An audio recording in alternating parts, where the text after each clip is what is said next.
Hello, everyone, and welcome to episode 6 of Military Grade Magic. We're going to be going over card draw, card advantage, just ways to extend your hand, other places you can put your cards when you're running out of room in your hand. We've got another guest today. We've got Cookie Monster on with us. We're going to be doing Oops All Group Hug, so look forward to that. Special shout out to my wife. As you watch the game, you'll notice that all of my cards I've been proxied over as cute little bunny rabbits, because as you will see in this game, I am not the threat, nor am I trying to win. Just trying to make sure that all the other players at the table get to draw as many cards as they possibly can.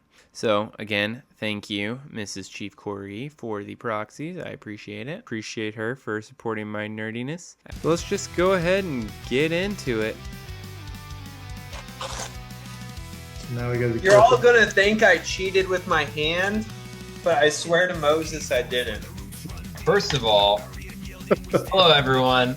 We're playing group hug tonight, and Top is a Rakdos player that's wearing a group hug hat right now in mono blue, and he's a liar. Yes, it's fine. You can literally put whatever you want in your hand. It's gonna end the same. I already know. Well, it's I've never started this particular card in my opening hand, and I honest to goodness don't know what the ruling is. Because it has if this card is in your opening hand rule. Oh, then play it. Right. It says Is it if Exodia? it's in your opening hand, you play may it before begin the game with it starts. on the battlefield. Yeah. You start Alright, with it. so all my spells have flash. Yeah, if you keep Oh, that wow. hand, that's the way that works. If you keep that hand, it goes instantly on the field before we even roll the dice. Okay. Since Rolling. I'm blue, I'll roll a blue d20. Why not? Okay. I got a 6. Roll a purple one. I got a 12. I got a 16. 16. Oh, looks Yeah. like it's Oh, it goes Cookie Monster Top, then Chief. Chief. Yep. And then since we're playing 3, I can draw, right? Correct. Yes, sir. Alright, untap, upkeep, draw. I'm gonna play a plains and pass. What's your group hug?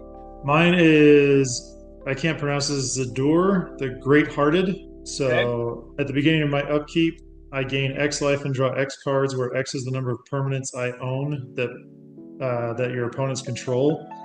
And then if I pay one of each of her colors, then target opponent gains control of target permanent I control. Oh, okay. Fantastic. I play an island, Chief. Here we go. Untap, upkeep, draw. I'm going to go into my main phase. I'm going to play a foresty forest, tap it for an exploration. I can play an additional land on each of my turns. So I'll go ahead and play a plains. Pass. Nice. Rampant on turn 1. He's insane. I'm gonna play a Stop him. Mystic. He's getting out of control.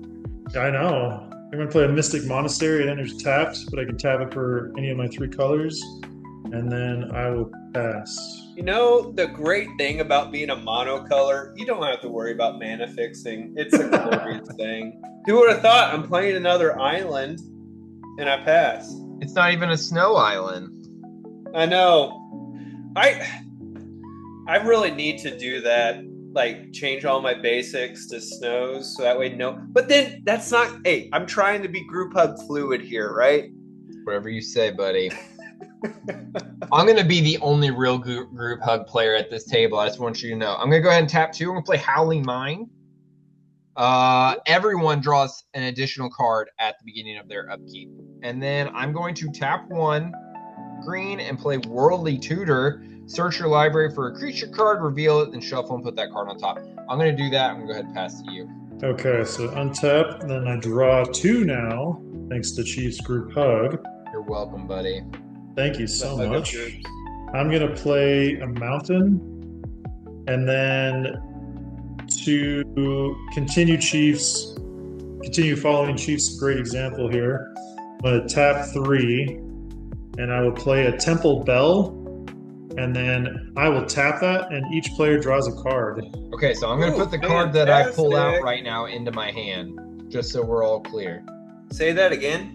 I'm using Worldly Tutor, so the card that I'm searching for is going to go on top of my library. So whenever I find it and reveal it to you, I'm going to put it straight into my hand. Too easy.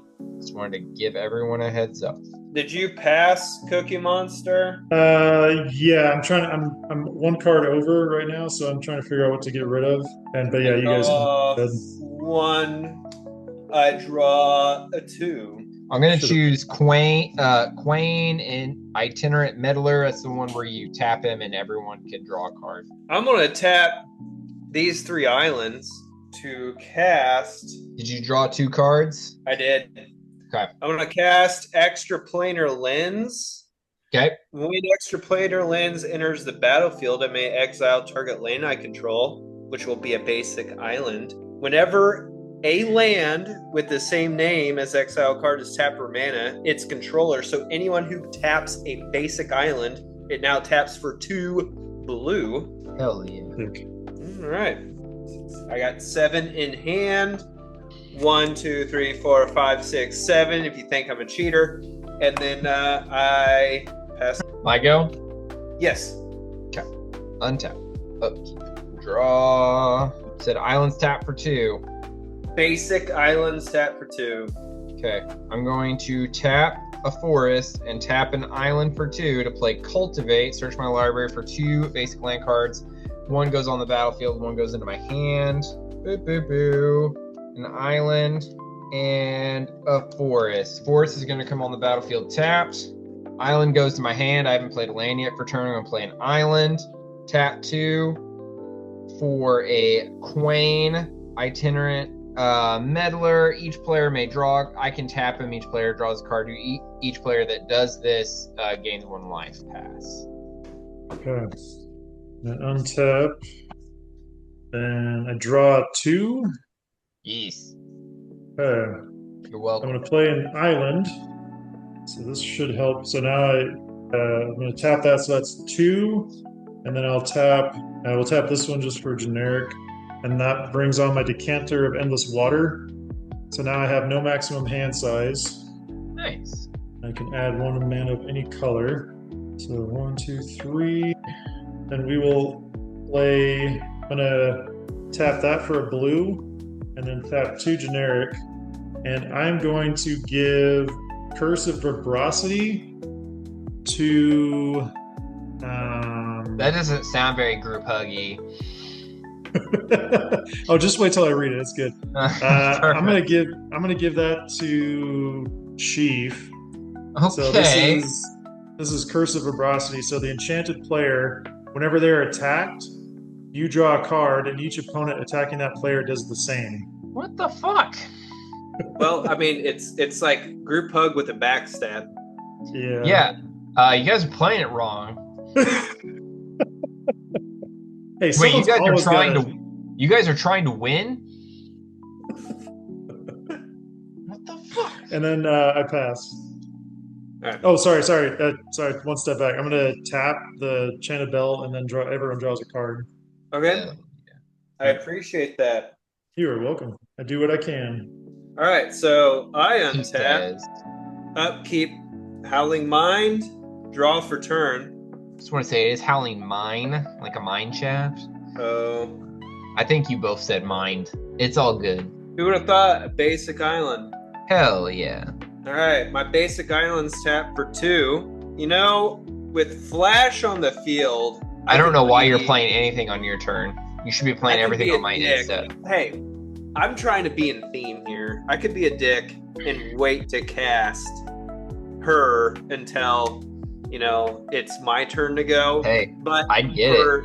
For the sake of group hug, Okay. I'm going to tap for 4, bring out Braids. You know, Chief, I'm going to let you be the first person to. Hell yeah.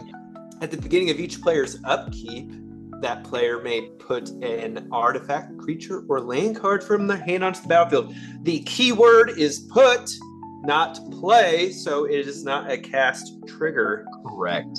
All right.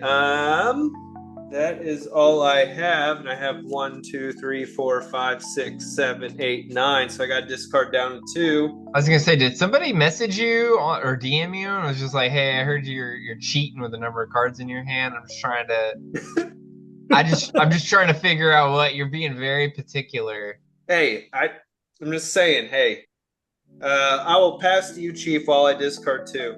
Okay. I did get somebody did message me and like, you cheated during the werewolf game. For real? Yeah, they were like, yeah, you were supposed to flip your werewolves and your wolf strike wouldn't have worked. I was like, when they're in their human form, they still are werewolves and it still would have done enough damage to kill him. So, yes, you are correct. I should have flipped them over. I would have gotten more wolves if I had done that. But you're right. I should have flipped them over. It all would have played out the exact same way. Anyway, untap on my upkeep. I'm going to play Tidal Barracuda as my freebie. But he's a cute little rabbit instead. All right, Tidal Barracuda. It's my freebie. I'll draw 2 cards because of Howling Mine. I'll play Seachrome Coast. It comes in tapped because I control 2 or more lands. I'll tap a forest and a island for 2. You showing what you're throwing in the graveyard? Yes. Mind to Glow and a basic island. To play Rites of Flourishing. At the beginning of each player's draw step, that player draws an additional card. So now everyone will draw 3 cards. And everyone can play an additional land on each of their turns. So you can My cup overfilleth, Chief. Oh. Listen, I'm telling you guys, my intention is not to win this game whenever I play Group Hug. It is literally to meme. I have enough mana, so I'm going to go ahead and tap green, white, and 2 blue for my island. I'm going to play my Miss Bumbleflower. You already have Flash top, but Cookie Monster, you and I, all of our spells have all of our spells have Flash now, except you can't play spells during my turn. But Okay, yes. you can play anything during Top's turn. That doesn't sound very group hug there, Chief. I just gave you Flash, brother. I don't know what to tell you. The only person that screws up is Top. Hey, you can give me Flash if you want. I mean, I guess. All right, I'm all tapped out. You got it in the podcast? I said it like 3 times last episode. This one. It's like when they say the TV show name. Yeah, I'm all tapped out. I'll pass. All right, untapping. I love that last episode was awesome. That was so much fun. All right, sorry, how many cards do I get to draw? Is it 3? You're drawing 3 now. 3, okay. Well, before you draw, hold on. Before you draw, you do your Braids trigger. Oh, that's right. Thank you. Yeah, okay. Yep. So I'm gonna play Cascade Bluffs, and then so that's my Braids trigger. Okay. Then I draw 3. Yup. 1, 2, 3. Careful, and then I'm actually gonna activate Temple Belt now, and everyone gets to draw a card. Then I'm gonna play my land for turn, so that's gonna be Sulphur Falls. Just so you're tracking, you can also play a second land because of my Rites of Flourishing. Yes, yeah, I was gonna play one more. Okay. And it enters untapped because I have an island and or a mountain. So then I'm gonna play another mountain. That'll be all my lands for this turn. Then we're gonna tap 1 white and then 2 generic. And then I'm gonna play Curse of Vitality on top. So whenever enchanted player is attacked, I gain 2 life, and then each opponent attacking that player does the same. So that one's gonna go to top. What does that one do? Say that again. So whenever enchanted player is attacked, I gain 2 life, and each opponent attacking that player does the same. So if anyone attacks them, then they get 2 life. 2 life per creature, or just in general? Just 2 life. Just 2 life per attack, or anytime attack. All right, and then we're gonna pay 1 red and a generic, and then this is going to be an enchantment, Ashleen's Prerogative. So as it comes into play, I choose odd or even. I'm gonna choose odd. Excuse me. So each creature with converted mana cost of the chosen value has haste. I'm going to put a number 1 on it so that way we know it's odd. And then each creature without converted mana cost of the chosen value comes into play tapped. So even creatures come into play tapped. Tapped. And then odd come in with haste. Check. Okay. Let's see here. And then as usual, I'm going to be short on mana.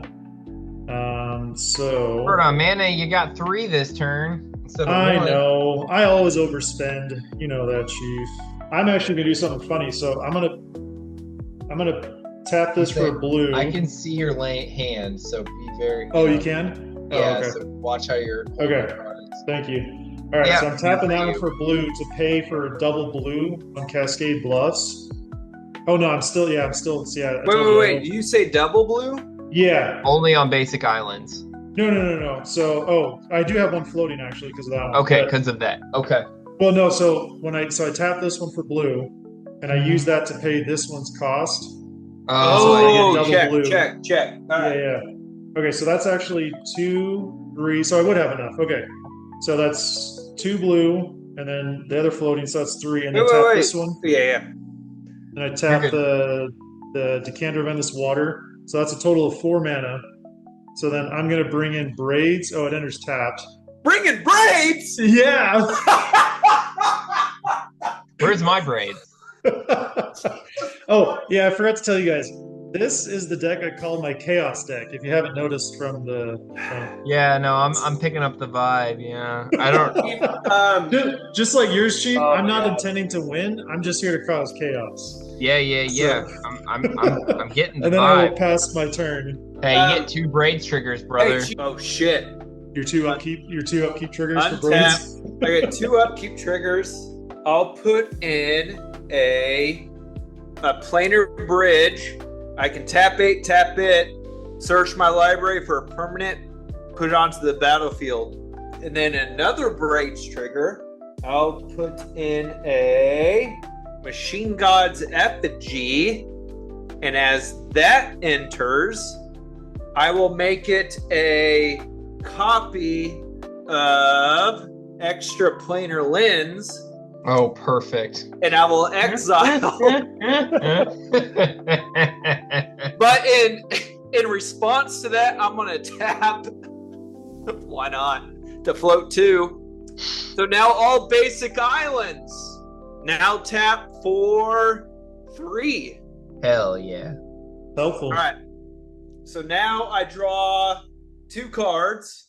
1 for Howling Mind, 1 for turn. All right. So these tap for 6. I'm gonna tap for 6. Okay. Because of this.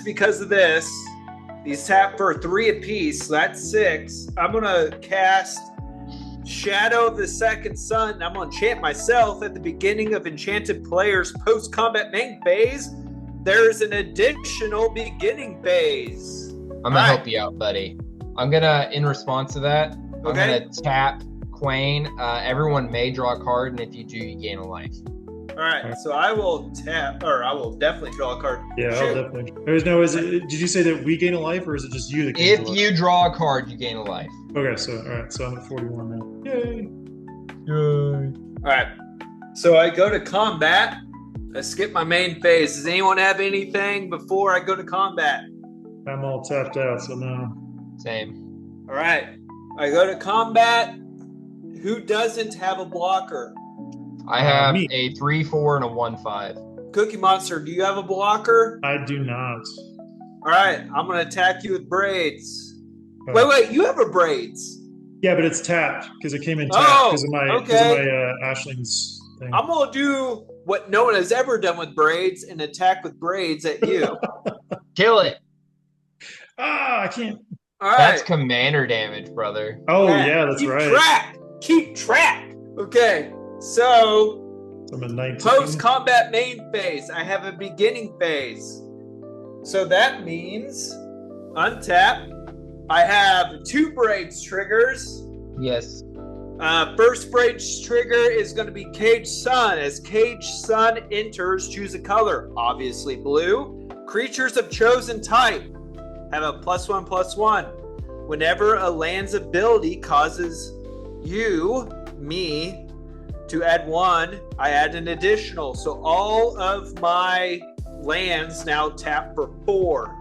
Second Braids trigger. I am going to put in everyone's favorite Blightsteel Colossus. Well, this was a good game while it lasted. Now, Hey, hold on. Are draw those 2. do those come in tapped or not tapped? Because Oh, yeah, this what's is the- odd? No, so it comes in untapped with haste. Excuse me. All right. Blightsteel Oh. is an even. so it comes in. Oh, it is even? Oh, okay. Yes. Okay. Oh, okay. Oh, very good. I was like, well, that's one. All right. Bye, Cookie Monster. So I draw for Howling Mind. I'm gonna tap an island for 4 mana, right? That maths. I'm gonna play a Dictate a Crucifix. At the beginning of each player's draw step, that player draws an additional card. This isn't gonna get confusing at all. No, not at all. You know what? I'm just gonna call it good there. Chief, here we go. You don't want to keep going? No. God, no. Untap. Release me Upkeep. from this hell! Untap, upkeep. For my upkeep, I'm going to play Laboratory Maniac. He comes in tap because he's an odd converted mana cost. If I would draw the last card in my library. Or no, if he's odd, he comes in untapped with haste. Oh, bullshit.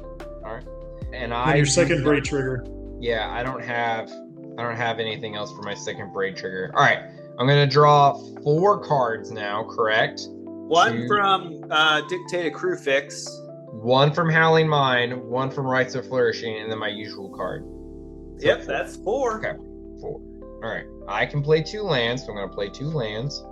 Green, white, white, green, green for 5. To play Privileged Position, other permanents you control cannot be the targets of spells or abilities your opponents control. Okay. Anything on that? Yes, I think no, I'm maybe good. so. Okay. Cage Sun only affects your islands, correct? Cage Sun only affects me, but extra planar lens. I have 2 of them. So my So- islands count for 3. Yes. Basics count for 3. Okay. For you guys. 3, 6. I'm gonna play Well of Ideas. This up here. When Well of Ideas enters the battlefield, I draw 2 cards. 1, 2. At the beginning What of about each us? At the beginning of each other player's draw step, that player draws an additional card. This is At the fucking ridiculous. At the beginning of your draw step, draw 2 additional cards. I feel like this is too many triggers. Oh, you reckon? you reckon? I'm going Underestimated to the power. tap. I'm going to tap this island for a Mystical Tutor, and then I will pass to you, Cookie Monster. I'm not recording. Well, Hey, good. everybody. My mistake wasn't recorded. No, you're good. Yeah, you're good. You weren't recording. Do I we missed want a to little like bit of the reverse? Like the Cupid we'll just shuffle? walk through. Second Blightsteel Colossus came on the field. I played 2 creatures from the You got 2 your Braids 2? triggers. Yes, and your bullshit, soon to be a 2020 land. Oh yeah, my Dark Depths. Yeah. Okay. And then I also Sorry, played- everyone. Sorry, everyone. That's the second time that's happened, and both times it's been when Cookie Monster was on. So somehow this is his fault. Okay. Yeah, no, it is. 100%. Yeah. And then I also played Ashes Abhorrent. So to my basic island, so that gives me 3. And I'm going to remove 1 counter from that. And we're going to pay 1, 2, 3. So I was tapping for a white. And those are. Oh, wait, so I need 1 more because I can't count. Tap that one, so that's 4. Then I'm bringing on. Oh, this comes in tapped because of my thing, but Wakestone Gargoyle, so it's Defender and Flying, 1 generic and a white. Creatures you control with Defender can attack this turn as though they didn't have it. And then these 2 have haste because they're odd because of that one. Nope. And I am going to swing my 4/4 at Utah. Okay. What's any effects if it deals damage? No, none. You have a curse on me if you deal damage, right? Yes, so I get 2 life when I deal damage. Or it just says when player is attacked. I don't have to deal damage, I just have to attack. Okay. I declare no blocks. Alright, so that's 2 damage to you and I gain 2 life back. And then we'll tap my Temple Bell so everyone gets to draw a card. And then we're going to tap 1 mana and we'll play my Soul Ring. And then we'll tap that one for 2 with my planes, and then we'll remove another counter, so we're down to 8 now. And then I will pass. Okay. One. All right, untap. My wife just shut a gnat in the fridge. It's gonna freeze. It'll be like it'll unthaw in like the 2055 and be like, where the fuck am I? That'll be the longest living net. All right, so untap, upkeep. I have 2 Braids triggers, correct? Yes. Yes. All right. So I'm going to do Arcanus, the Omnipotent. It is an even converted mana cost. So it enters tapped. Then I'm also going to have Copy Pirate. It is an odd converted mana cost.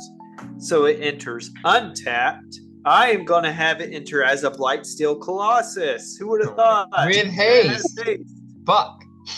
Yeah, and it has haste. That's not good. So now I go to draw a step. I draw for Crew Fix. I draw for turn.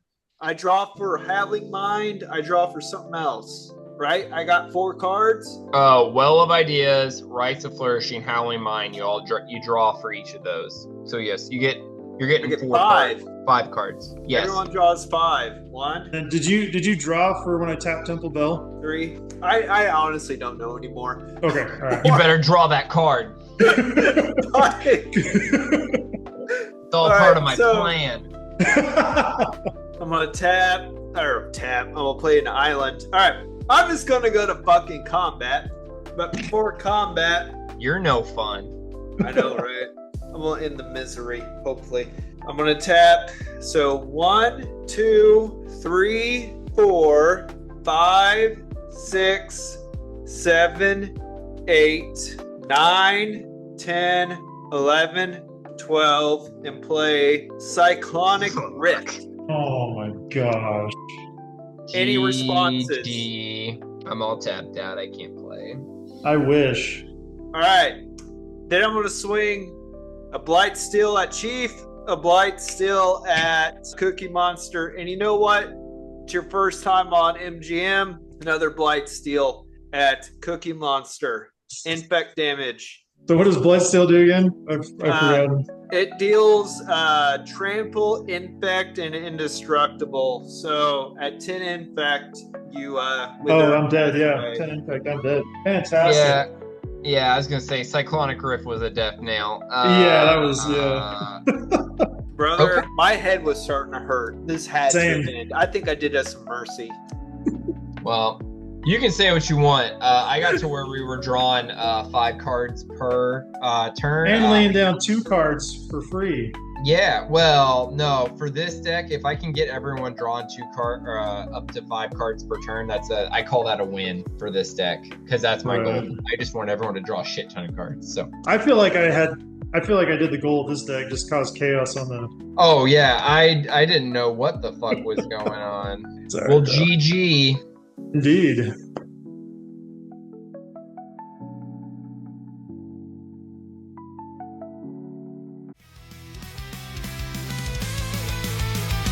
the Golgari, the ones who won't give in. In the shadows is where we begin.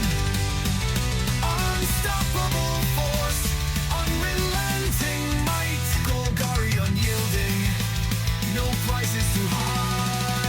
We're the Golgari, the ones who won't give in. Welcome to 108.5 Magic the Gathering, Magic grade, military grade magic of the sorceries.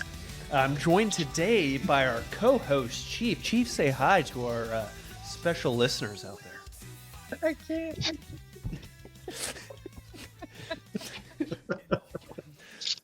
Taking the seriousness out of it. 108.5 The Rock. Cookie Monster, say hi to our special listeners out there.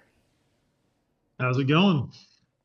Wasn't very enthusiastic, but we will go with it. Anyway, today we played Oops. Everyone plays Group Hug. That went very well. We are also going to talk about card draw. And we're going to have a special guest today, Cookie Monster. You've already said hello, so say hello again a second time. Howdy, listeners. How's it going? Excellent, excellent. Chief, are you there yet? I'm getting there. I want to say for the listeners at home, oops, all group hug play does not mean the same thing when it's a Rakdos player wearing a trench coat in a mono blue deck. It is not our true group hug game. You know, Just want to say that. That's um, not me being vengeful over the game. Good game. Like I told you all in the game, when I play my group hug deck, I have no intention of winning the game. It's literally how many cards can I get everyone to draw every turn? with Braids, neither do I, but it's just like, oops, there's a Blightsteel You Colossus. are so full of shit. Okay, I have played. I'm gonna call him bullshit. I have played against your Braids deck 20 times now. Probably, I'd say that's fair. I'm gonna say 15 out of those 20 times, Blightsteel Colossus comes onto the fucking battlefield for free. I don't know how it gets For into free. my hand every time, but Okay. I'm just saying it's not sus, but it is fitting. I'm just saying, don't say, "Oh, I don't intend on winning." Okay. Oops. Okay. There, you know what I'm talking about. There was a soldier there. His Braids deck. I feel like his was more like Chiefs, where like it wasn't really intended to win. Well, let's be fair. His was all about the Pinocchio theme. He was all about like having a gigantic number of giant fish to swing in for the win. Where I have a gigantic number of infect blight swinging dudes. Mhm. You know what I'm saying? Mhm. Yeah, one of those seems a little nicer. Okay. Yeah. So we had to recap that last game. We had 2 copies of Braids out onto the field. We were drawing 5 cards per upkeep. And then all basic islands were tapping for 3, correct? Yours were tapping for 4, ours were tapping for 3. And everyone could get a second landfall or land trigger every turn. It was a little bananas. If Moose would have been on, I could only imagine if he had a good group hug. Like, I think I did us a favor. Let's be fair here. I was starting to lose track of all the, you get an extra of this, you have an extra of that. I'm sure all the backseat Magic players are going to be like, you missed this trigger. It was getting crazy, but I was hoping to have a little bit more chaos going on for my deck to like throw into the field. But yeah, I think we should have nailed that. I think we should have nailed that group hug definition down just a little bit more. Is what I'm hearing. It was a group hug with a knife behind the back. You know what I'm saying? So today's topic is card draw. And you know how fitting it was that we were drawing so many cards per turn. I'm going to kick it off with you, Chief. If you were to define card draw, how would you define it? Thank you so much for the opportunity. I am a green player, so ramp is probably more of my speed. As we've talked in prior episodes, blue is the card draw. I would say is the best at generating card draw out of all of the colors. You can call it card draw. Card advantage is another term. Whenever you can play a card and get more cards back into your hand. So yeah, it's really self-explanatory. Card draw is where you want to draw more cards out of your deck. The before I saw the light and was revived by the command zone, I think I was running on average 2 card draw per deck. I think when I crunched the numbers, my boy was living. You know, he was living dangerously. He was hard of the cards every game. Every game was part of the cards. It was all spice. No, I couldn't figure out why if I drew the One Ring card, I was winning my all of my my Grixis deck, my red, blue, black, my Mass Orcs deck. I had the One Ring in there. At the time, it was the only deck that had the One Ring card in it, and I was just like, I don't know why, but every time I draw this card, I win. full stop every time. And it was because I was drawing so many cards, and I realized I don't need tutors. I need more card draw. And that was like the biggest light bulb that went off for me. So today I little bit about Chief Corgi behind the scenes. I'm in the middle of taking college classes as well of the rest of my crazy life, but I did just do my midterm this past week. So to celebrate, I was I was building more decks on ArchiDeck. So to say I try to average no less than 10, but I try to have card draw around the 12 to 15 mark now. It's pretty much a guarantee you're going to get what you need. And a one what did we call them before, cantrips? A one-time spend, you spend you cast your instant, you draw a card. That's great, but what you really want is that reliable, constant, every time you cast an enchantment, you get to draw a card. Every time a creature enters battlefield, you get to draw a card. You want stuff like that. It's constantly just feeding into your hand, because the worst possible thing that can happen to you is what happened to me last game, my Mardu deck. When you run out of cards in your hand, it is just Heart of the Cards. That is all you got going for you. So card draw, card advantage, you want to keep pumping cards back into your hand so that you have plays for the good turns going forward. I'll pass it back to you if you think I missed anything, Top, but I think that pretty much sums up card advantage, card draw. Yeah, I think we can agree card draw is the ability to put into your hand more than one card per turn. Even if that's a cantrip, even if that is a one big, like, was it Mind Aglow, where you pay X in one blue and draw X amount of cards. If it is Guardian Project, kind of an effect to where you play a creature spell, you draw a card. I like to call those repeatable card draw effects, right?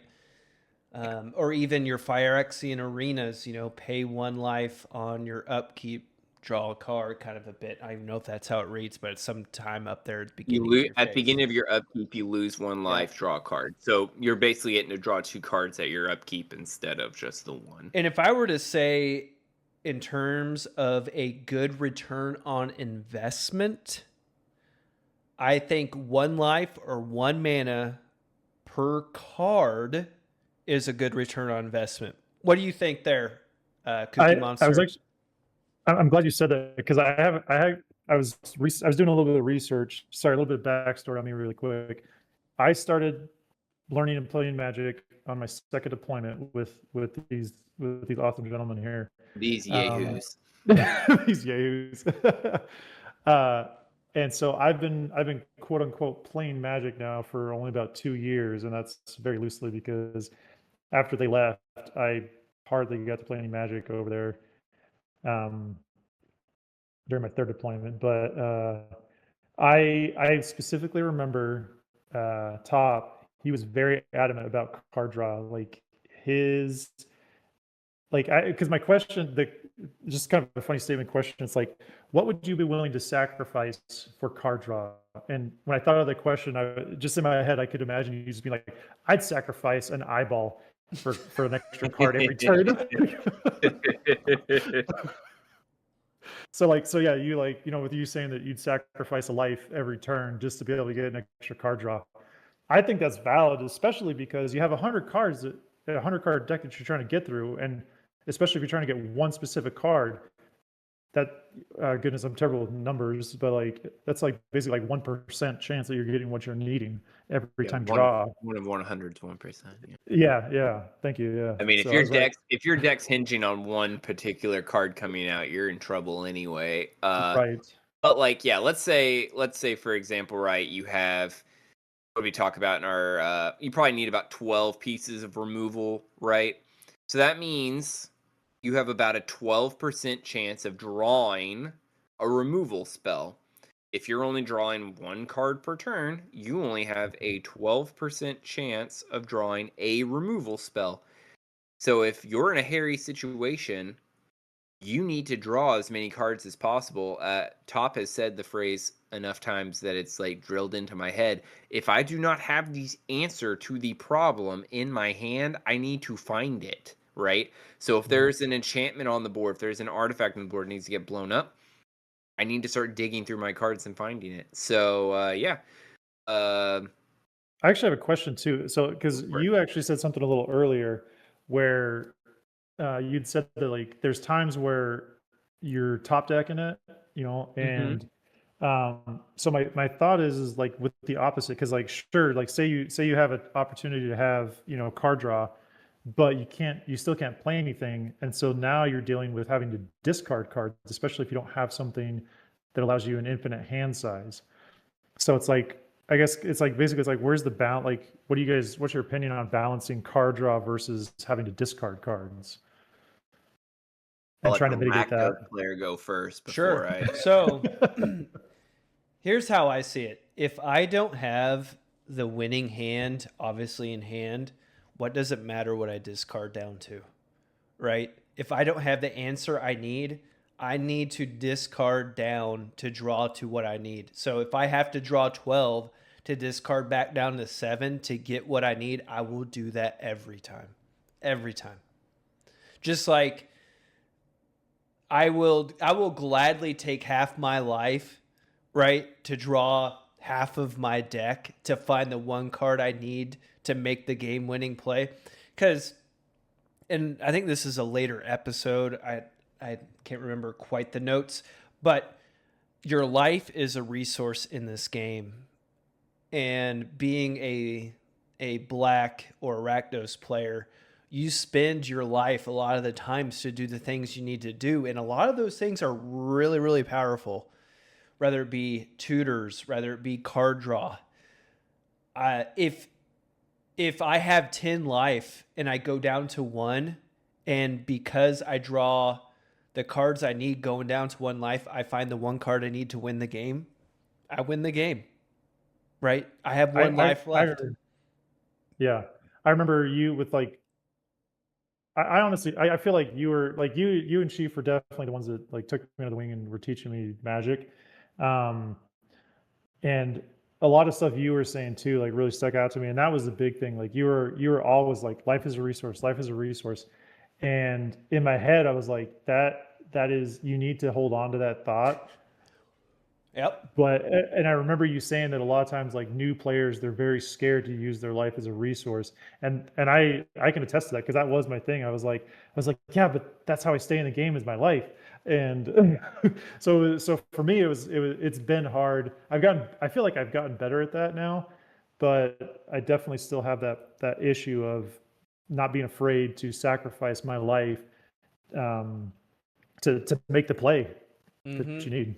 You have 40 life, so 39 of those 40 life, if you were to lose a life per card draw, you have 39 attempts to find the answer you need. That's how it do.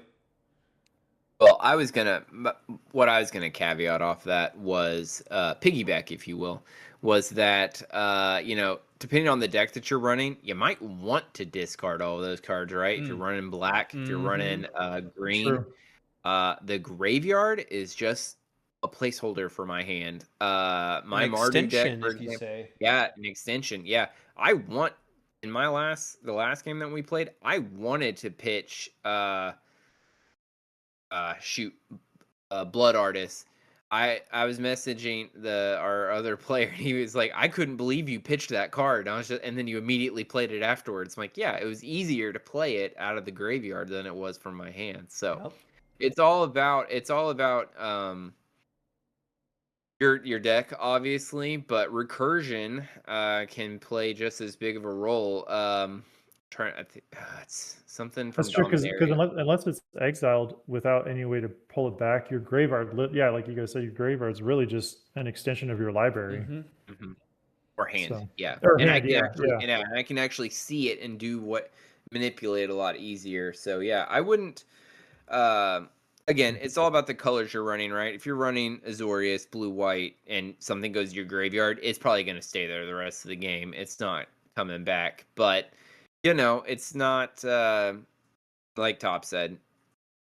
If you don't have what you need, the stuff in your hand, no matter how good it is, you don't really need it. You'd be better off pitching it and keep drawing. So I would agree with you on that as well. That, like, I think Graveyard Hate is one of the unsung heroes of Commander.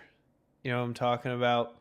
Especially those black, there's a couple black creatures to where when a creature dies, instead of it going to the graveyard, it goes to exile.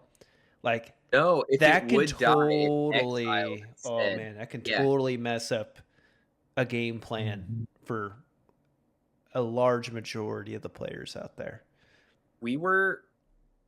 What was that? Your Rakdos deck that did that? Yeah, it's Giza. It is Kalatus, the Trader of Get. It is a Vampire Warrior 3/4 for 4 mana, 2 black. If a non-token creature an opponent controls would die, instead exile that card and put a 2/2 black zombie creature token onto the battlefield. And there's a couple other ones that have kind of that same effect. We played, and we could probably do a full episode on this too, but like, talk about a perfect counter to a deck. We talked before about Feather versus my Corgi deck. Like, if they box, like, if the Corgi's out, the game's over, because you can't play a Voltron deck against him, because I'll just keep blinking your commander and you'll never get to play. Mm-hmm. Right? Same with when you got him on the field, and I was running my Golgari, my Aristocrats deck, where I want to keep sacrificing my creatures and get value. It's garbage. I literally could do nothing because all my stuff is based off death triggers. You were literally preventing death triggers from having to exile. And I literally was just sitting there. I was looking through all the cards in my hand. I was just like, well, I hope somebody removes that off the field, because if not, I'm going to be sitting here on my hands. And I sat there on my hands the rest of the game because it didn't get removed. So, yeah, talk about perfect counters to decks for sure. Brother. So not to go off on death triggers and whatnot too much, but I read the ruling. So I'm still learning my Liberty Prime deck, right? And I have an energy generating card called Aether Refinery.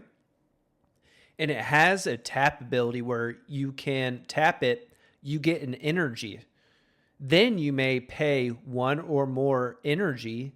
If you do, create an XX black Aetherborn creature token, where X is the amount of energy paid this way. You can still pay 0. Create a 0/0, get an enter the battlefield trigger because it's a 0/0 token, and then it goes to the graveyard because it immediately dies. So if you have an enter the battlefield, enter the graveyard trigger kind of combo, for nothing, paying nothing, you get 2 triggers. 0. Yeah.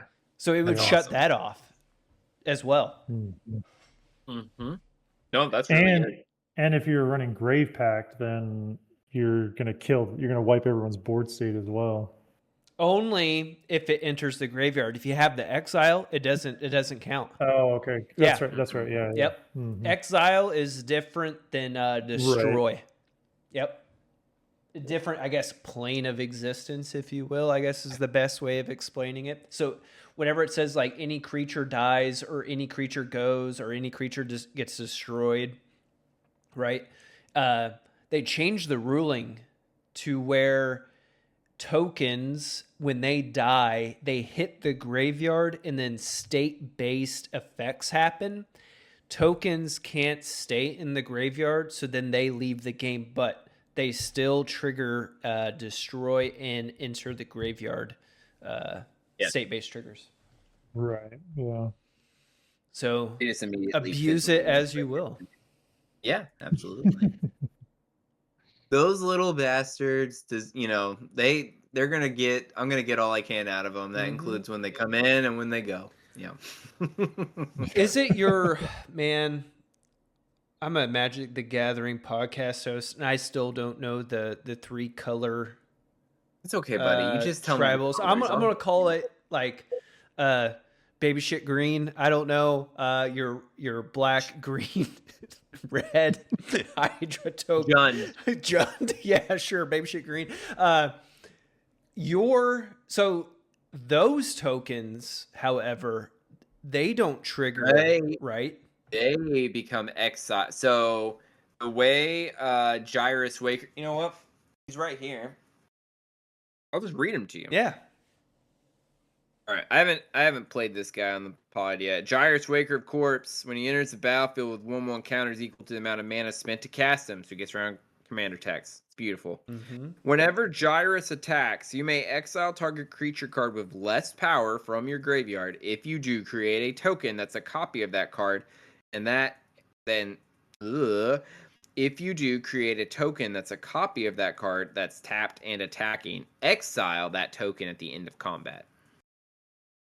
Man, that's why you have those sacrifice outlets, right? Because before the end of combat, there's that post-combat step where like reconnaissance can trigger, right? Where I can untap Feather if it's out, or whatever. So I've upgraded it since I say I've upgraded it. I've got cards coming in. But I have cards coming in. I've upgraded it on Archie deck. I've not put them in yet. But I have a lot of cards like we talked about before. Sundial of the Infinite. I think there's a Doctor Who Rakdos card that if a token would die, like it comes back instead. Or no, you cannot sacrifice tokens. So like it doesn't go away. So there's a lot of stuff like that you can do to trick the game, similar to what we talked about with Myriad. You want to end your turn, so all of those sacrifice effects go away. So basically, the whole trick is to cheat these super high cost spells into play without actually, paying for them. You want to pay for your commander. You want to get your commander really big, and then cheat out a bunch of big stuff. So why is it when you said huge, I just pictured President Trump going huge? Huge. Huge. Speaking of President Trump, is he a magic card now?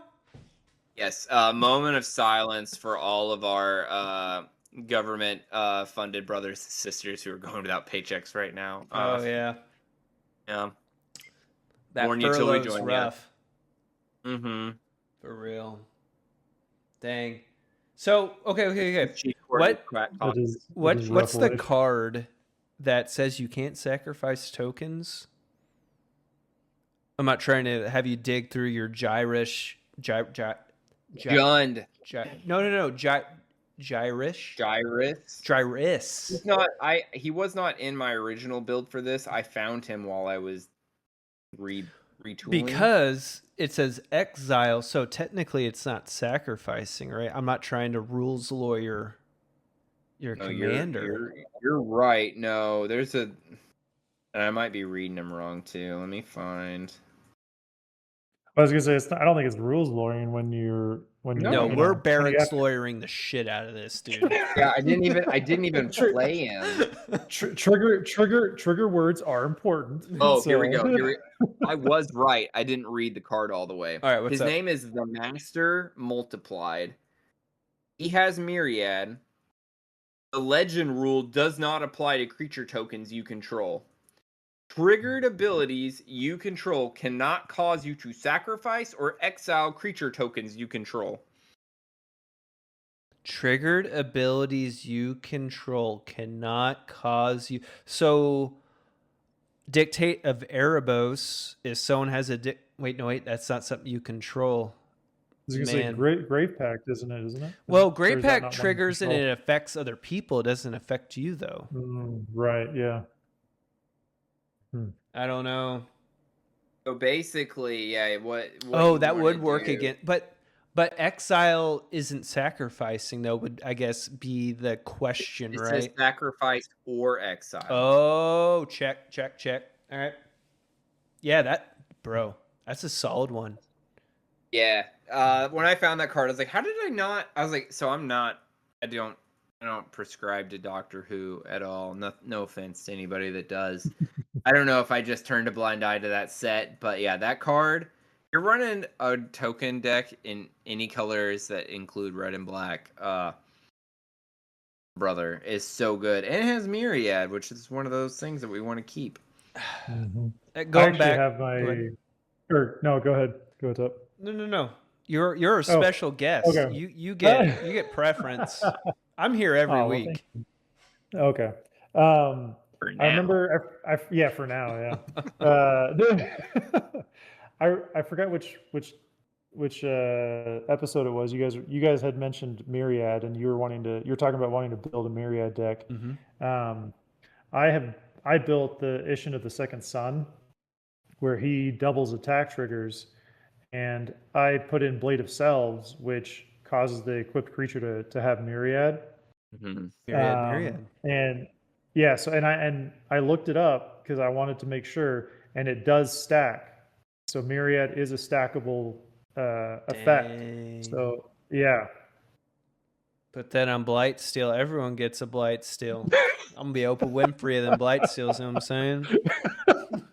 you get one. You get one. Everybody Everyone gets one. a Blight Steel. Look under your chair. Surprise! Blight Steel Colossus, motherfucker. Excellent. We're gonna end the podcast right there. Right there. Just, yep. Perfect. We all got hit with too much infect. We're done. Dang. Yeah. All right. So, okay, going back to kind of the topic of the day, right? Card draw.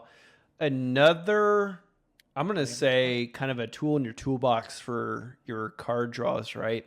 Is card selection. Your scries, your. Oh my Tutors, gosh. do I dare say? Say again.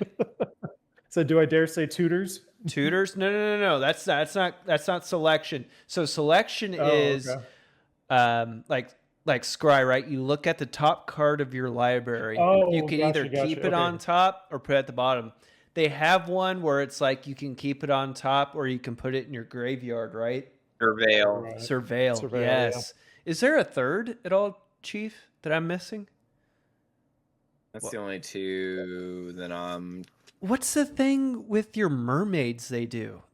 It's not delve. Oh, It's explore. explore. What's explore do? So explore it's the same thing as surveil. Hold on. Let me look up. It's the with ruling here lands. so I If can it's a land, you can put it onto the read. If battlefield. it's a right? land, no. No? Put it in your hand. I don't know. As you can. So Yeah, the go ahead. reason explore gets so wonky in my Merfolk deck, and I promise I'm gonna play it on here one of these So days. explore the ability, you- not the card. Correct. But explore the ability gets wonky because all of my Merfolk, a lot of them have if you explore this happens, right?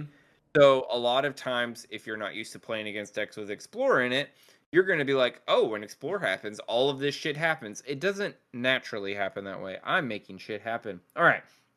Explore. Reveal the top card of your library. Put that card in your hand if it's a land. Otherwise, put a 1/1 counter on this creature and then put that card back on top of your library or into your graveyard. Ooh, yeah. So like So much value. top So deck good. manipulation in a way, right? Like that can be. I'm not going to say a form of card draw, but that can help you dig through your deck in a way, right? To Card find what advantage. you want. Yeah. Well, and so I got a little bit confused because when you said selection, to me it's like, it's like you're choosing what you want, and so and like the way I understand tutor, like that's what it is. Like you're digging through your library and you're selecting what you want. So that's why I had said tutor when you were talking about selection rather than the scry. Yeah, Sylvan Library, right? Yeah. It's a what do they call those? A replacement effect to card draw. So the start of your turn, you have the untap, upkeep, draw. So how Sylvan Library reads, instead of drawing one card per turn, you look at the top, I want to say 3 cards of your library, and then you may put one into your hand and you pay an X amount of life for each additional card you put into your hand of those 3. So that could be a form of card selection to where you look at the top 3. All right, I need this land per turn, right? Because I don't have a land in my hand. So of the 3 cards that I'm looking at from Sylvan Library is a land. So I take that, the other 2 go on top.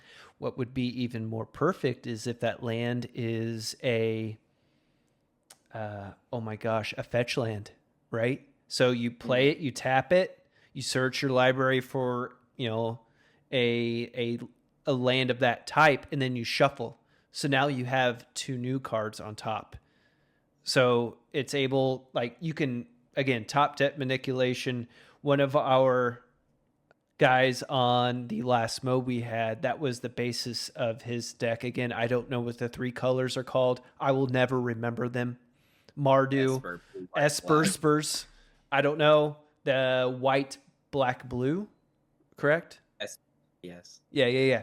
So that deck was all about manipulating the top card because his commander, Sphinx of something or rather, whenever it attacked, it was able to play the top card for free. So we had it was odd. Oh, if it was odd. That's right. Yeah. And I remember one of the artifacts like that he was always trying to grab was Sensei's Sensei's Divining Top. Top. Yeah. To help with that, yeah. Good. So good. But yeah, so that's card draw versus card selection allows you to pick kind of what card is on top or what card it is that you're going to put into your hand. I kind of feel like that's. I mean, I feel like it's along the same vein as the tutoring because I know one big gripe a lot of people have, at least that I've heard from some of the stuff I've been watching and listening to, with tutoring especially, is that a lot of times, like they feel like a lot of times it just causes the deck to do the same exact thing. Which, I mean, if that's the way your deck is built, is it has to have that specific win con. I get that. But for me, like as much as I like winning, as much as I enjoy winning, which doesn't happen very often, I like seeing the the different things that can happen with your deck. Because I remember, for instance, Top, I was playing your Giza deck, and I don't remember exactly what I did, but I did something to where I ended up with like 1 billion zombies. There's the diagram. Yeah. Yeah. And after that game, you were like, I've never done that before with my deck. I never thought about that. And to me, that was just cool because it was like, hey, like this is something, unique and different that the deck was able to do. It was Diregraph Colossus. You had Diregraph Colossus. You had no. It was Diregraph Colossus. No, you had Phyrexian Altar, and you had Gravecrawler. So you were constantly sacking Gravecrawler to Phyrexian Arena, making a black mana because you had a zombie, which is Diregraph Colossus. You were able to cast it from the graveyard, which would then trigger whenever you cast a zombie spell, put a 2/2 black zombie creature token onto the battlefield tapped. So you were able to create infinite right, yeah, tokens. Infinite zombies, yeah, tokens, yeah. And granted, everyone is interested. I lost miserably because they all entered tapped, and then I think it was like next turn around, Chief wiped me out, but that's okay. Okay. I also want to say to counter that, when he realized he could do it, we're like, all right, how many tokens do you want to make? He goes, I don't know, 100. And me and Top were like, make 1 billion, brother. Make as many as you want. A gazillion. A bajillion. And again, remember, I hadn't been playing for very long either. So, well, so Diregraph Colossus also reads. Oh, never mind. It only gets a 1/1 for each creature card onto the in your graveyard. Never mind. But bruh, yeah. You had a zombie horde. You were the Walking Dead. Yeah. You were the comic book. Yeah, basically I needed like one more turn to be able to then just like attack everybody, but smart players don't let that happen. So, which Chief did not. So that's good. Nice. That's the threat. I want to shift gears a little bit. You were talking about top deck manipulation and talking about. I want to talk a little bit about playing with the top card of your library revealed. There's a couple of cards that do that, kind of like Oracle of Moldiah. You can play an additional land on each of your turns. You play the top card of your library. You can play lands off top of your library. really good card for landfall decks, but there's that little bit of the drawback. Your opponents can see what's coming next in your library. Do you got any thoughts on that, Top, as far as playing with the top like this that show? I want them Show- to kinda see show their your hand. doom. I want them Yeah. to sweat bullets, be like, oh shit. Yeah. Heartless Hidden Sugu's coming out next. He's gonna tap and Yeah. wipe us all out. I want them to know what's gonna happen. Top Okay. likes the ticking clock. I have said this many a time. This game needs more pressure onto the battlefield, rather it be like a Heartless Hidden Sugu or just like every upkeep you take 2 damage because you draw a card. Like something that moves the game forward. That I'm all about it. I just wanted to make sure we're all on the same page. I think decks like this, I mean, like we talked about with the graveyard, not all colors have the grand option of fetching things back out of your graveyard, but if you can see the top card of your library, you can kind of get ahead of the game and know what you're going to do. I think that's a major and like I said, Cursor or Crew Fix, you can play an additional land, and let's just say you draw your card, it's not what you needed for that turn necessarily, you flip it and there's a land on there, you can just keep digging, you know what I mean? Like that's an opportunity for you to keep digging. So just something there to keep in mind In what I think about Go ahead. Liberty Prime, I don't know the card name, but there is a card that says you can look at the top card of your deck at any time, and you can cast, I think it's artifact spells from your library. So there's certain cards that there's even creature spells, or maybe it's enchantments, where it's like you can look at the top card of your library at any time, and if it's a X type of card, right, you can play it. So it's almost like an extension of your hand, like the graveyard. Yeah, absolutely. I agree. I love playing Bowl Citadel's another one of those we talked about many times. That acts like that. You can look at the top card of your library at any time. I'm trying to think of another good one. Crystal Skull. Is that the one you're talking about? You can look at the top card of your library at any time, and you can cast historic lands or historic spells. I'll look through my, is it Mystic Forge? Oh, it's Mystic Forge. Who would have thought? And it is the Mystic Forge, Fallout yeah. 76 workbench in my Ooh. Liberty Prime theme. So how it reads, it's a 4-drop artifact. Look at the top card of your library at any time. You may cast artifact spells and colorless spells. So Eldrazi, Blightsteel Colossus, that's an artifact. But any colorless spells from the top of your library. So it is the 8th card in your hand. Then you can tap it, pay 1 life, exile the top card from your library if you want to see a second card. So technically you can look at 9 cards every turn. Or however many you're willing to exile. Well, like it's you a said, tap you're- ability, so unless you have some way of untapping it multiple times. But Well, and there are some cards that allow you to pull from exile as well, right? So it's oh, not, I don't know I mean, of any of those. Not as many as you'd think. There's like 1 or 2 Right. white spells, but yeah, there's not very many. and I could be wrong, but I think that a lot of those ones they are specific to where that card has to be the one to do it in order for you to be able to pull it back from exile, if I remember correctly. I think that's what a lot of them are like. I think you're right. Because otherwise, then like it would just, otherwise it just would be too easy to just cheat stuff out back into the game. So, Oh yeah, for exile. sure. So, Cookie Monster, you're talking about tutors earlier. Tutors, Mhm.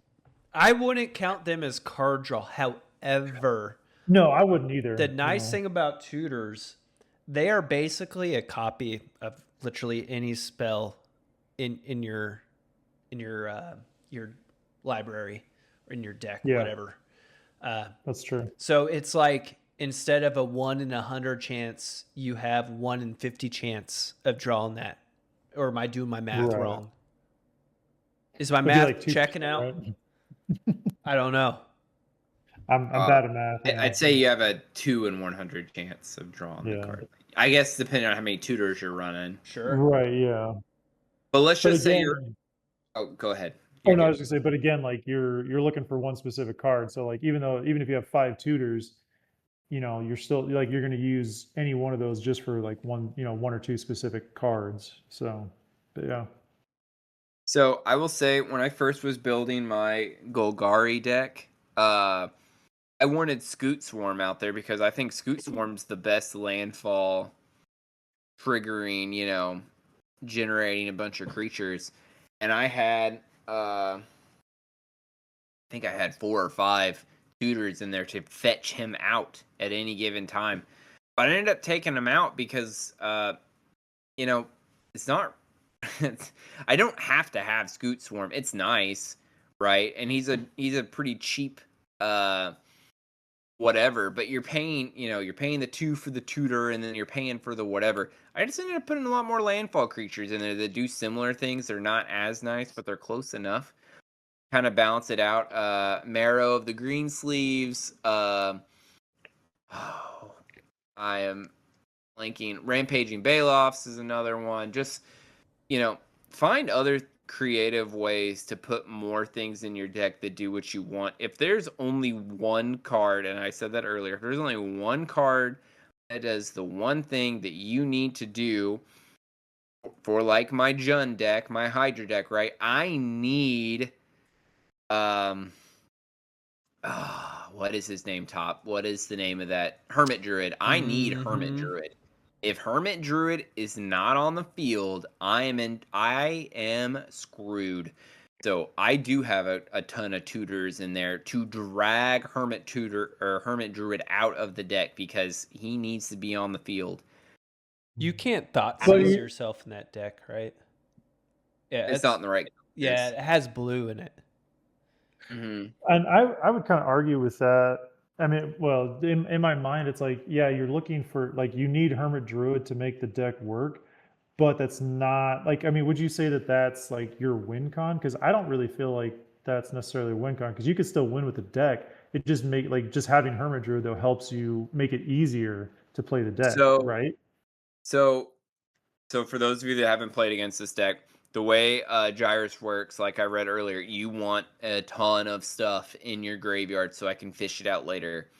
I also have graveyard tutors, so Entomb, things like that, where I fetch cards out of my library and put them directly in the graveyard. Because I have Anger in there, I have Brawn, it gives all my creatures haste, it gives all my creatures trample as long as they're in the graveyard, right? Excuse me, perfect. If there's a lot of things that have to go right for that deck to work. And Hermit Druid is like a surefire way. You tap a forest, you tap Hermit Druid, you mill cards until you find a basic land. The number of times I've whiffed on that, it'll make me cry. But it is imperative that that card is in my library, like, is on the field. Like, my chances of success go from probably 1 in 4 to probably 2 in 4 based off, you know what I mean? Like, I probably would say my chances of winning double when Hermit Druid's on the field. And Top knows this because as soon as he sees Hermit Druid, he goes Path to Exile, Swords to Plowshares. You cannot have that card here. And I don't blame him, right? I get it. It literally does the thing this deck wants to do. It is more Hermit Druid is more dangerous than Us is more dangerous to your commander, yeah. Yeah, absolutely. Yeah. Because But again, go ahead.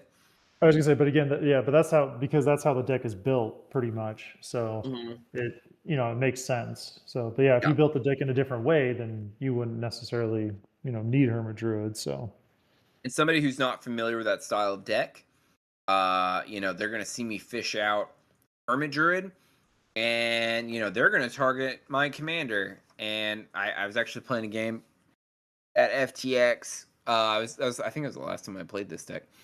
And I was playing it, and they kept killing my commander, and I kept bringing it out the following turn, bigger and badder, and with haste because Anger was in the graveyard. So they killed it, and it was at 2 or 3, and then they killed it again, and it was at 5, and then 7, and they were just like, why won't this thing stay down? And I was just like, I'm going to just keep coming back worse. It's like that Chumbawamba song. I get knocked Yeah. down. I get up Yeah. again. You're never gonna keep me down.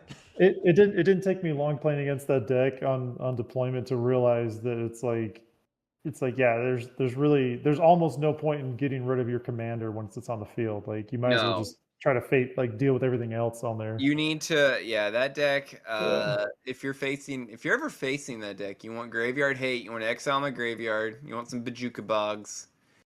And then you also want to turn my commander into an elk. That's Top's favorite move, probably. Pacify it. Make it to where it can't attack. Crib swap it, stuff like that. Well, does Yeah. Crib swap Actually- send it back to the graveyard? I think It Crib would, swap 'cause it changes exiles into it. 1/1 baby. No, I think it. Google time. I Right. think Crib swap While you're Googling- is you exile target creature. That creature becomes a 0/2 infant. You're right.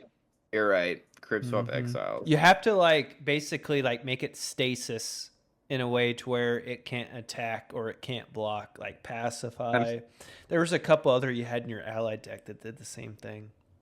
Yeah, bound in gold. They don't remove them from the battlefield. They're That's how stuck. you lock that guy down. You let him stay on the battlefield, but he's just a body, just breathing, watching.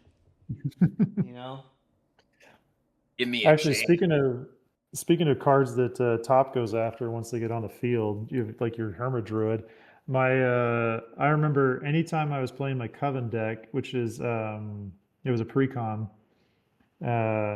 Anytime I bring out Esper Sentinel, like Top would sacrifice a limb, or life to play something or drag something out of his deck to try to get rid of that card. Brother, 'Cause it's card anything draw. like that, Yeah. Ristic Study, Mhm. Smothering Tithe, I will cut off a limb to make sure you don't have that advantage. But are we good to go into a top soapbox here, Chief, right quick? I'd say we've covered all of our draw bases. Okay. If you're good, yeah, go right on ahead. So our play group, and thank God for this, we don't do much politicking, and I think this is just just who we are as military members. Like we're just gonna go swinging for the fences kind of a thing. We don't need this whole if you don't do this, I'll do this so you can do this kind of a thing. But I, as a Commander player, I cannot stand politicking. And if someone at my table or at the table I'm with is saying, hey, you with the face, can I attack you so I can get this trigger, and then in exchange you can do this? I'm not going to go after the person who pitched the idea. I'm going to go after the person who accepted the idea. So I think people of the Commander field out there, we need to do a better job at those who get pitched a political idea or the politics idea. They have to be like, oh, if I take this, is everyone else at the table going to roundhouse me like Chuck Norris? Because you can bet Top's going to. I will lose the game to ensure that you also lose the game because you accepted a political deal. I think politics in Magic the Gathering, nope, it doesn't need to be here. I think it's silly. It's just like apologizing for when you attack someone or when you do something to someone. Own your plays, man. You know what I'm saying? Anyway, that's top soapbox for the day. If you are at the table with me and you accept a political deal, I will throw the game. So that way you lose as well and you never accept a deal with me at the table again. I wish Moose was here too, so that I could have a full pod worth of people to. Let's just say we're in the state that we were last game, right? You get 3, count them 3, right? Blightsteel Colossi on the field. Moose and our good pal Cookie Monster here have nothing they can do. I can stop this for the whole field, but I will leave myself vulnerable, right? If I tell the table, hey, I'll take care of this, but you got to leave me alone for a turn, I understand that you'd be pissed because I just wiped your field. I don't blame you, but I am also not just going to handle everyone else's problem without at least trying to get something out of it. So I understand where you're coming from. If you have a play you want to do and because the more people collude, right? This is now becoming more of a 2v1 or a 3v1 or whatever, right? So I understand where you're coming from, but I think politicking is kind of part of the game, just a little bit at a certain point. We don't do it a lot because, like you said, we try to keep it a free for all. But Right. I'm not gonna say I've never. I'm definitely not gonna say I've never done it or I haven't put some means to it. Well, this Typically, we don't even. Typically, I don't even target people. I just roll dice to see who I'm gonna ping first or whatever, unless there's a whatever reason or someone's already pulling ahead. So I don't true. know. I did start copying that from you too, Chief, because that to me that just seems the most fair. No. Like, I don't Yeah. agree with that. Have a reason why you're attacking someone. I'm going to attack Chief Right, because he's ramped. He's one land cycle ahead of everyone. That's why I'm going to attack him. Or I'm going to attack into the person who played their commander, but I'm attacking them with someone who has the same power as their toughness. So it's like, okay, do you want to lose your commander or do you want to take 4 damage? Like, again, this is Top's reasoning. Like, I have a reason why I'm attacking everyone or why I'm doing something to someone. Now, to kind of go off on what you're saying, Chief, if it's like everyone's going to lose the game, maybe.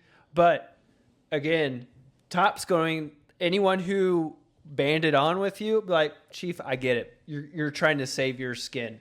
But everyone who that's the didn't thing, attack right? you, I'm going after them.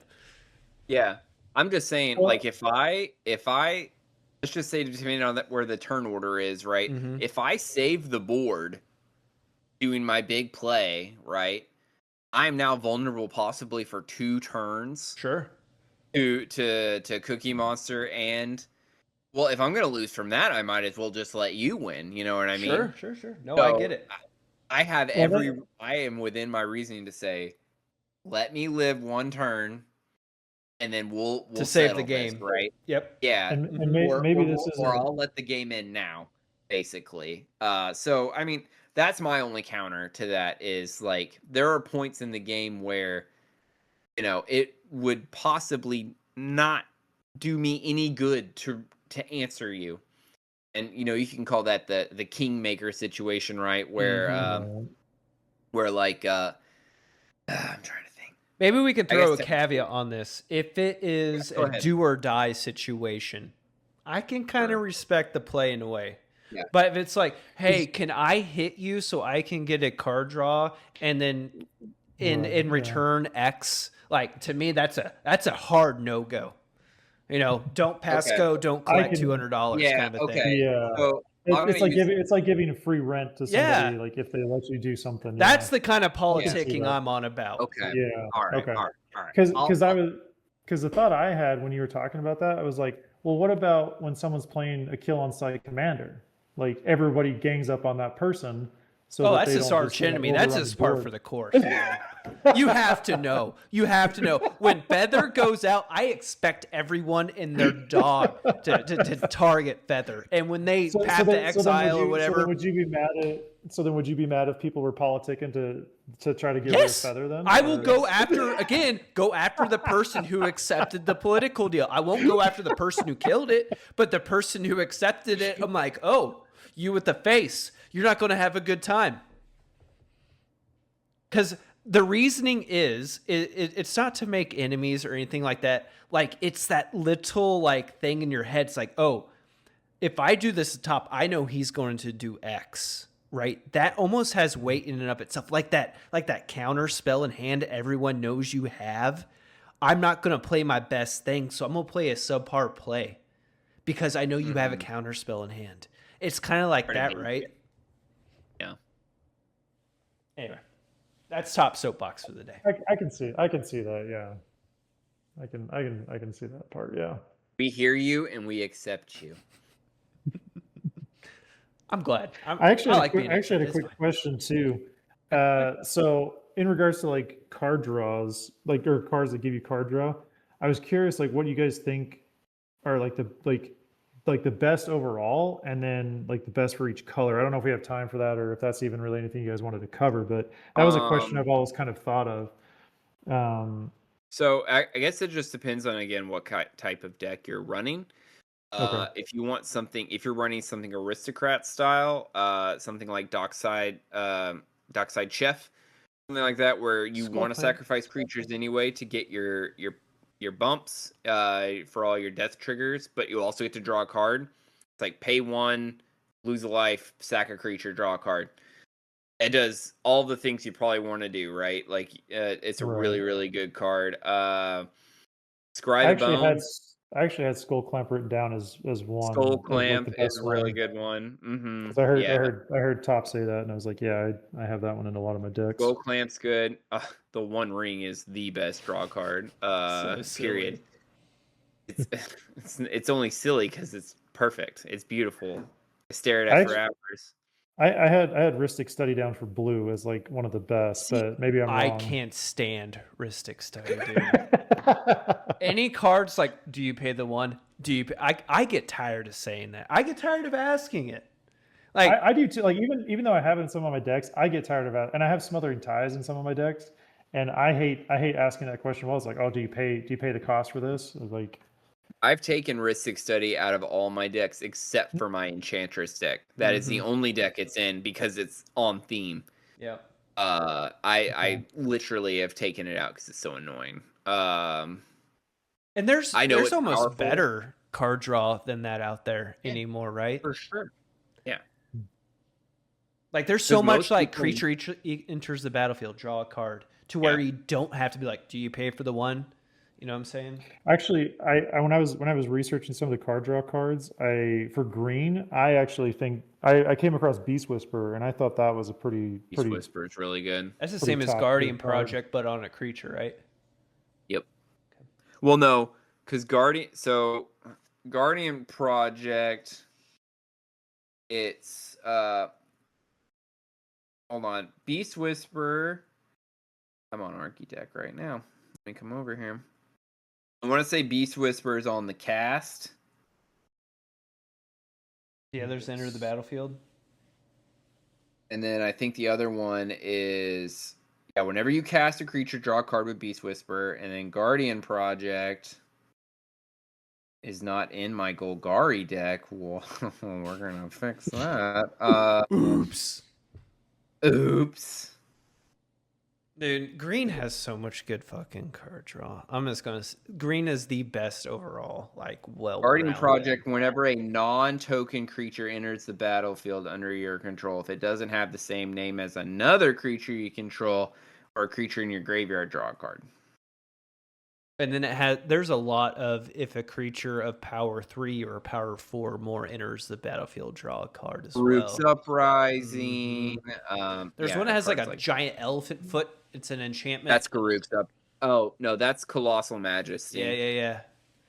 There's so many. Yeah, I would say that Guardian Project's probably better than Beast Whispers as it's an enchantment, because just removal wise, like it's a little bit harder to get rid of enchantments than creatures. So Well, the same. Like it's on a Mhm. cast versus enter the battlefield. It can obviously be Right. countered, right? yeah, Because Yeah, but- those who yeah. rules lawyering, you can cast it, but because it's countered, it doesn't enter the battlefield, so you don't get the trigger. Kind of True. a bit. Yeah, I guess it just depends on what kind of deck you're running against. If you're playing against a mono blue that's doing a lot of counters, Beast Whisper's probably going to get a little bit more payoff. But Guardian Project, yeah, if you're able to, because it's It is ETB, so if you're flickering creatures, like if you're in some kind of blink deck with green, maybe like some kind of Selesnya blink deck, you could draw so many cards. Be so good. Chief, do we have a sponsor today? Oh, brother, do we have a sponsor? And I definitely didn't just make this up 5 minutes before we started recording with my wife. All right. We find in the script here. I have it. Machete, full body deodorant. Whether you're going to the field for a few days or visiting your local game store, you know the biggest thing to fear is smell itself. You have to protect yourself and those around you. Machete full body deodorant is the first of its kind. The deodorant is shipped in a bar similar to a bar of soap, and they provide you with a blade. You'll carve off the amount that you need, and it's like reverse shaving. You're applying the deodorant to your body with this blade. It's like the stuff spacemen use. It's amazing. I've asked them to explain the science to me. I don't get it. They won't give it to me.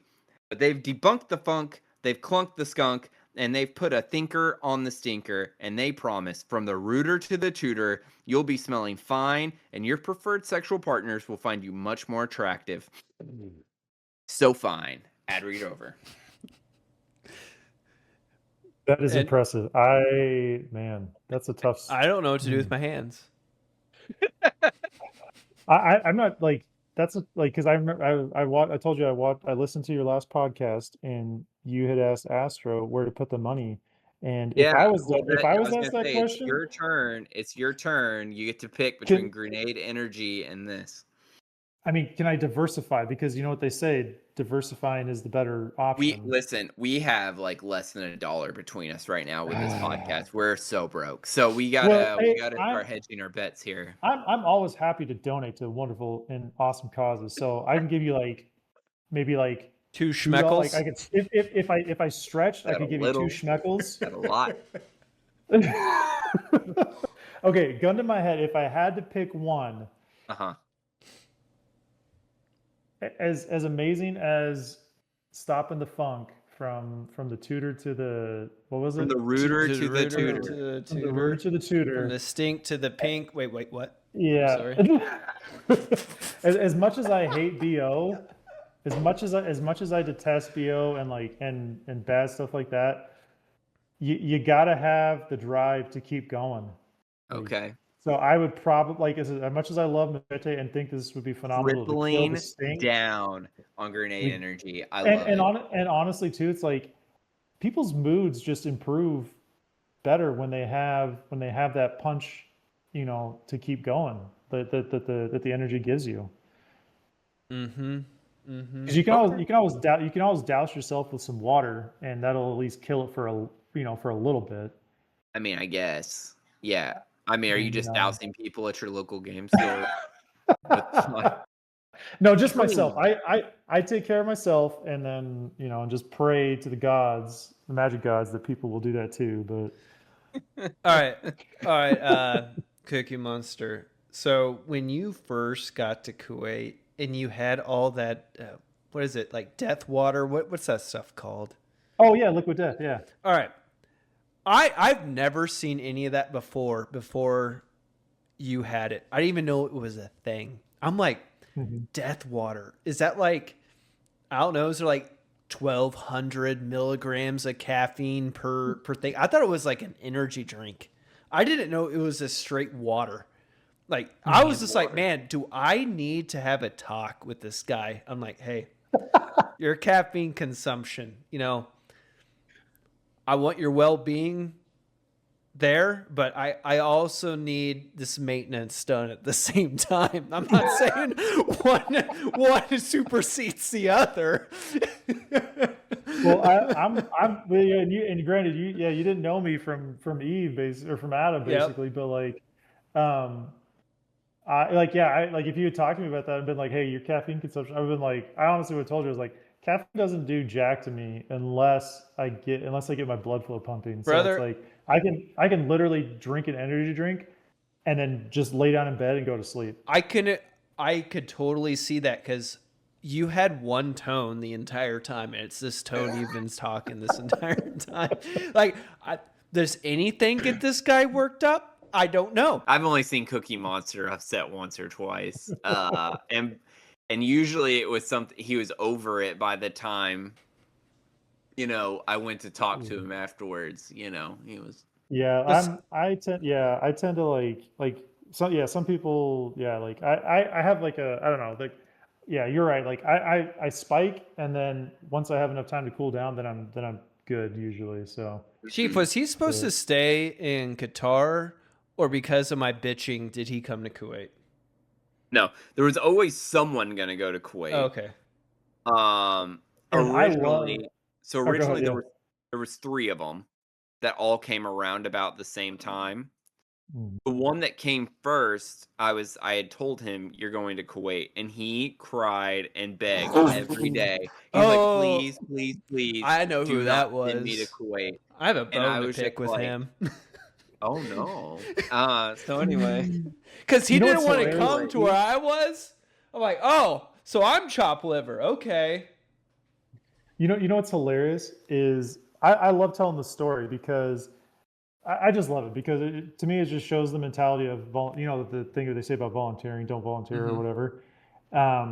So I got told, I was like, hey, like you 3 need to decide who's going to go. Like someone's going. So it's like you either pick or you're going to be picked. And I like the little bit of time that I had spent there.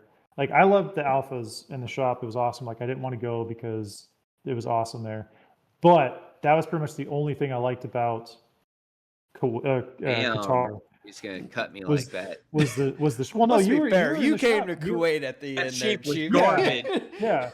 No, like because you were head of the shop in Qatar. So I was like, You just said the alphas, well, yeah, I mean, I considered you an alpha chief because. Aww.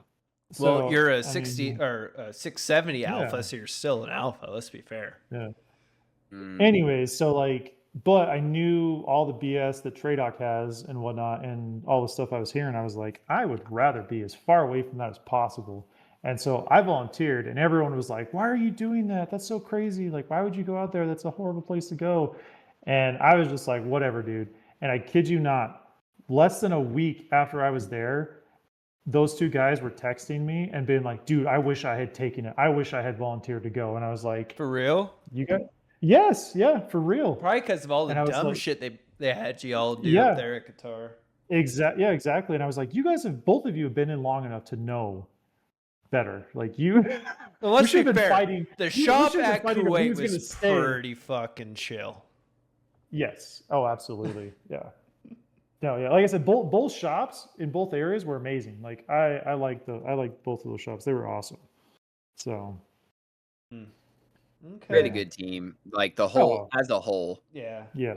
we had a good team. We didn't really have a lot with with things that we can't talk about Yeah. side. Other than the one issue, we were pretty much the shining star out there. So The one bugaboo, as you say. well, just one minor hiccup, if you will. Just minor, just surface level. Like Otherwise, an unblemished time out there. You know what I mean? I mean- Nothing that would have caused an issue with money either. No, Or am I thinking of a different problem? we're not gonna talk on it anymore. So it's all Okay, good. yep, all It right. don't matter. Put your money. What we're going to talk about is putting your money into grenade energy, and if you have enough to spare, put it in the machete soap. Soap. That's what we're going to talk. That's what we'll say. Oh my goodness. All right, we are at an hour 14. Time flies when you're having fun. Is there any last comments, Cookie Monster, that you want to say to the viewers out there? Don't be ashamed of the interests you have. So with whatever it is, you stick to it and do it. Unless it's crack, don't smoke crack. That's true. Yeah, unless Drugs it's are illicit bad, drugs. okay? Yeah. Drugs are bad. Okay, that's right. And that's why Cookie Monster was not asked to be back on the show because he was pro drugs. Oh my goodness. Oh, Oh, my man. goodness. All right, Are Chief. you? I'm not trying to out you. We can cut this out if I am. Are you? Are you still trying to go into voice acting? It's on the back burner, but yes, I would like to try to get Okay. in there. Yes. I was gonna say, is there if you anytime you're on any sort of platform, you should shout yourself out. Oh, true. Yeah. If you're doing stuff like that for people to contact you, whatever. So Yeah. I am interested in voice acting, so reach out to me if you think my voice is good. beautiful. I would listen to an Audible book with your voice there, Cookie Ooh. Monster. Nice. Okay. Um, I have just I have get, thought about at least like throwing something out there, like trying to do like a little like audio thing and throwing it out there, see if anyone picks it up. But We'll write an MGM book and we'll have you do the audible read. It'll makes- be like one of them raunchy.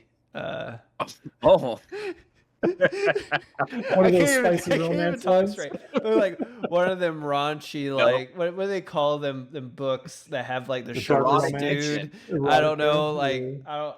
That have the long haired shirtless guy, like the raunch things that the women's read. The raw. I don't You know what know. that reminds me of? Women's. That reminds me of the Family Guy episode where Peter Griffin was doing the audiobooks of those, the erotica. What? Okay, And then he okay. got sued.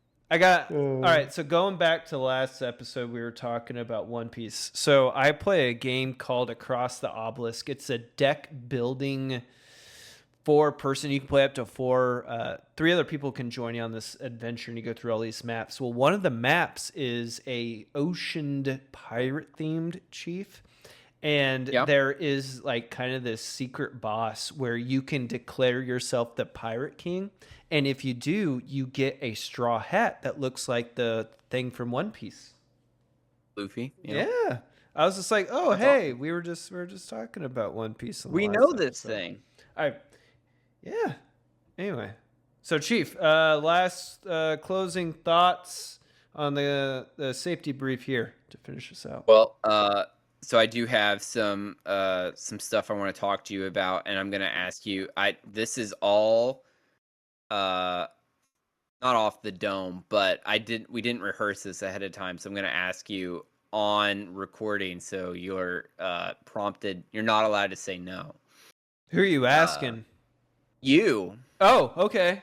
What's up? Okay, so MGM. This is a little throwing it out there. We talked before on episode 1 how we did the Halloween tournament. I want to do a Christmas tournament this year on the channel, and I want the winner. We're gonna put our monies together. We'll get some collector boosters from a couple of different sets, and the winner's gonna get that. So, Cookie Monster, if you want to be on, Astro, Moose, have everybody on, do some games. Some 1v1 games, and just like a big tournament down. bracket, and get some games in over the month of December. I can. I'll save like a packet or 2 from the Spider-Man play Oh booster no, if you want. we're We can throw throwing that. this on. You open your stuff, but Okay. yeah, Alright. no. So it's on air, so like now you gotta say yes, but Yeah, if you say Well, I'm no, always you're a down to piece play of Magic, shit. and yeah, I you know. just Yeah, don't you love don't. our Yeah. fans. I don't want to. Yeah, I'm not gonna cave to peer pressure and say yes. But yes, I would definitely play. Hell yeah. I love a chance to nerd out. So so if you want to take part in the tournament, go to our website, MGM militaryGradeMagic.com. Am I saying that right? militaryGradeMagic.com. Get in the box and say, this is my email address. I want to take part in the tournament, the holiday tournament, whatever, however you want to phrase that. And we'll, first 6 people, so me top, and then 6 others, first 6, we'll put you in. We'll get the bracket system set up, and then come December, we'll do a tournament. It'll be a good time. You may want to send 2 emails because I'm gonna be honest. I don't even know if our website's linked up to our email. Okay. What's So the, send what's the 2 URL emails again? to be sure. What was the URL again? I was actually typing it in and trying to find it. I think it's Hold called on. militaryGradeMagic.com. Yeah, it's militaryGradeMagic.com. Okay, Let's take a look. It works. It works because my wife tested it. Yeah, she sent us the thing, and that's why I told her she had to be on the Check on Learning. If I could spell, Yeah, then I might be able to actually military. get to I know the Army does not do a spelling test, for better or for worse. Well, we I do wish one. it We do can't we do one spell. spelling. It's We gotta do one put your spelling test initials. when we do one spelling test when we try to get when we do our assessment, and then that's it. Then they don't care after that. So Okay, I will Okay, say yeah, this. so- If you Google search militaryGradeMagic.com, it's not going to pull up shit. So Yeah, you just type it have to into type URL. it into the URL. Not yet. Like the old Type it into URL. https://www.militaryGradeMagic.com. This fucking guy. Okay, yes. Go to Military Grade Magic, or I have an email as well. I will give it to you. Are you ready? It's chiefcorgimgm@gmail.com. You can email me there. I check it all the time. You can send me an email. First 6 people, and we'll keep you posted once the slots are filled, so people aren't back whatever There we getting go. pissy. But It is sent. all right, you got a head up on everybody else. But yeah, it's going to be the same rules as our holiday tournament last time. Whatever deck you use in round 1, you cannot use the rest of the tournament. So you have to change. Okay. Oh. You have to change your deck every time. So, So if you only wow. have one deck, you can't enter this tournament, is what you're saying? hey, we'll there'll be a week in between each game. You can go to your local game store and pick up a Change your commander. Yeah, hey. Well, if that works for thankfully you, I that have. works for you. Thankfully, I'm on the spectrum of ADHD and autism, and once I got into Magic, I went ham, and so I have what is it, like 18 decks, commander decks built now. So Oh my god. That was a quick turnaround for you. yeah, yep. Yeah. What is Oh, it? yeah. What is it? It's not hyperfixation. It's the what is it? Or maybe I guess it is hyperfixation when you get a new hobby or whatever. I call it cardboard Yeah, crack. I mean, you can call it whatever you Cardboard want. crack. There is that too. Yeah. So I was gonna say you're a single dude with a hobby. You do whatever you want, big fella. So it's single, Insert no like kids, 80s no alimony. NWA music here. You know what I'm saying? Yeah, you're good. See, and I was like, yeah, I've got the standard military 1 divorce down, but I can't pick up E7 until I get another divorce. So Well, do you That's a have bummer. your do you have your fucking like 28% APR, I don't know, muscle car finance through, I don't know, financial credit union of Not mom and yet. pop shop of, I don't know, Mississippi as well? not yet, no. Okay. If I get picked up for this GE externship, then I might be able to get that. Are you because six? I'll probably be in the Midwest. I am, yeah. He Holy picked up 6 right as we left. brother. Dude, this was Everyone's like I said, six now. Holy smokes. the first words out of my mouth when they told me that, I was like, why? Because I what? had barely been in. No, yeah, because I got pinned in February, but they backdated it to November, and then we left it. We were leaving in July, and like a couple days before we left, oh my gosh. Anyway, he was like, congratulations, and I was like, what? Why? And he was like, because you got 6, and I was like, why? Brother, like the thing now is as long as you have BLC, it's 6 months. That is like the first Yeah. window right now. And Yeah, you know it's what? crazy. Me as a first sergeant, I'm like, fuck it, promote him. It may be the wrong answer, but like, let them get their money. You know what I'm saying? Yeah, I understand. In a way, that. It's in the a way, NCOER in a bit way, for me. in a way. Let's- We're probably all let's- getting let's- deployed to let's Poland anyway, so whatever. Do it. Do it, you wussies. No, what I need. Let's rally back and close the show. Okay. Do a 1, 2, 3 count off for us, and we'll close out. Uno, dos, tres, catorce. That's you too. Torse, I hardly knew her say. I think that's 14, catorce. I don't know. I don't. So All we're- right, Top, you got anything for us to wrap up here? Yeah. Let's see. Um,